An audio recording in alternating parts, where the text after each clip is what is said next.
Hey everybody, and happy Tuesday. Today we're going to talk about trauma, and it seems um, pretty obvious of what's happening in the world that trauma is a real thing. There are three categories of trauma. One is acute or shock, one is complex or chronic, and then, did I say one on one? One, two, and three. Third one is the everyday one. They call it the little t.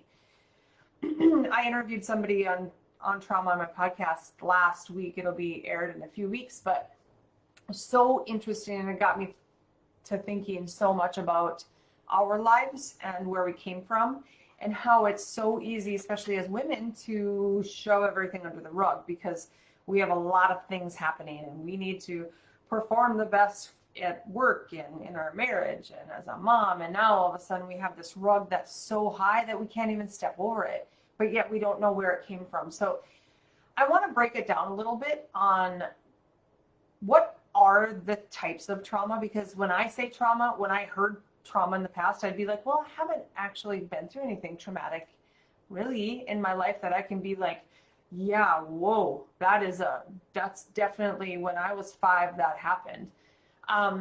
So there's been things, of course, that I can go back to, but they definitely haven't been acute trauma. So if we think of acute or shock trauma, car accidents, a disease, sickness, death. If we think of complex or chronic, that's continual violence, abuse. Think of slavery or that not fitting in. And then the little t is the everyday. So changing of a job, losing a job, marital stress, money, kids' health, and all those are a culmination of many things usually, and they are on a long-term basis usually. So now we have trauma, okay? We think of it as experiences, of course, and those experiences are ingrained, like they're like photoshopped into our brain. Only 5% of our brain is conscious. Only 95% is unconscious, subconscious. So that's been created already. That whole pattern. We got patterns, we got programs, we got thoughts, we got pictures, we got everything that's been created. 95% of our subconscious is old.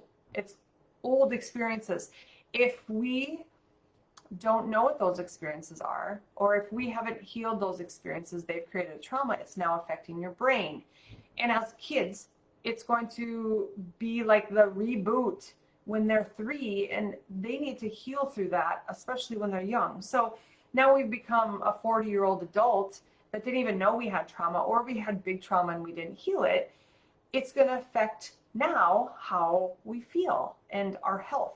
And so how I see this showing up in people, especially women, is chronic pain, unexplained chronic pain, or just maybe a dull ache, 3 out of 10 all the time in multiple places. Migraines or headaches, poor sleep, takes a long time to just like go to bed, to unwind, to let that brain just rest, right? Low energy, constipation, or maybe even a mix of constipation and diarrhea, IBS symptoms, gut stuff, okay? On depression, anxiety meds, maybe even some sleep support. And now we're like getting in this, in order to have normal function, we need to take a medication or we need to do something. And that is a sign that the brain is stressed. That is a sign that the brain is in fight or flight or adrenaline mode. That cortisol, norepinephrine, big words, are too high, not allowing our body, aka our brain actually, to rest, digest, and heal.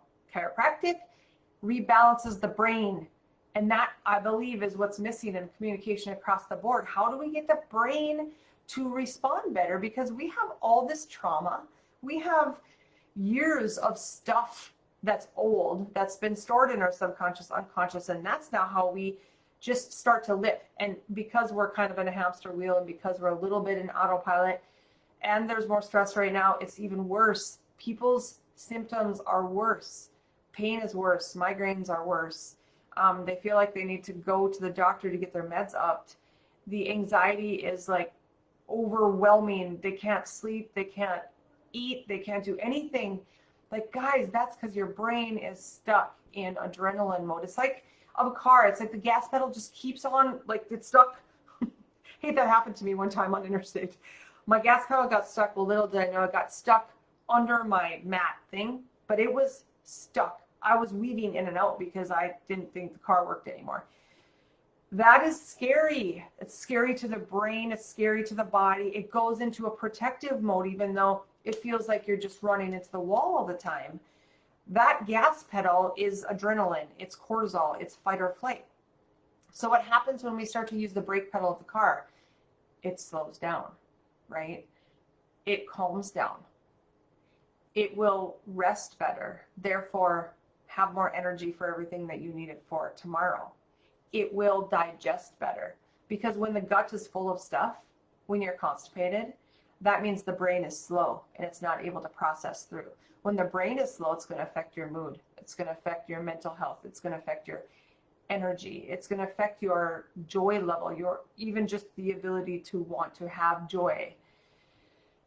That all works together based on how our brain is responding to our life, to our external environment, and to our past. So it's important to heal what was, not to stay there, but it's important to understand, why is it that I feel the way I do now? And who do I need to see? Because that's most of the time. Most people say, I don't know, I feel like I've tried everything.